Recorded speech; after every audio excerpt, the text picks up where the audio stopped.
নমস্কার বন্ধুরা, আজকে তৈরি করব ইলিশ ভাপা। ইলিশ ভাপা করার জন্য এখানে আমি ইলিশ মাছ নিয়ে নিয়েছি অনেকগুলো।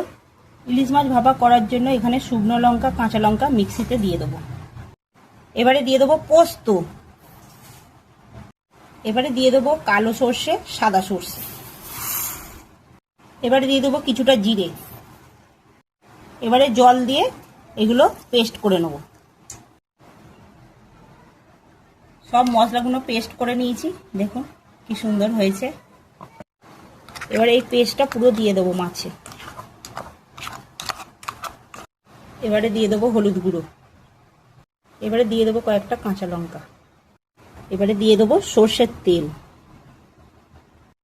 এবারে দিয়ে দেবো স্বাদ মতো নুন, এবারে দিয়ে দেবো সামান্য একটু চিনি। সমস্ত উপকরণ আমার মাছের সঙ্গে মাখানো হয়ে গেছে। এইটাতেই আমি ভাপে বসিয়ে দেবো, কেন অনেকগুলো মাছ, এরকম বড় টিফিন বক্স নেই, তাই এইটাতেই আমি বসিয়ে দেবো। তো কড়া বসিয়ে দিয়েছি, কড়াতে জল নিয়ে নিয়েছি। এবারে একটা স্ট্যান্ড বসিয়ে দেবো।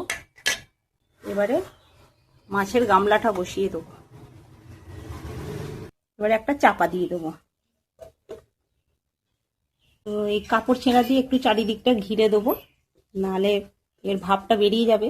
যেহেতু বড় গামলায় বসিয়েছি, টিফিন বক্সে নয়, এই ভাপটা যাতে না বেরিয়ে যায় তার জন্য এটা দিয়ে ভালো করে চাপা দিয়ে দেবো।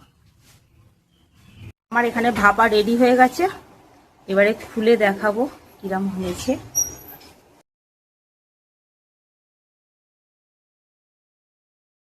তো আমার ভাপা রেডি হয়ে গেছে, দেখুন বন্ধুরা।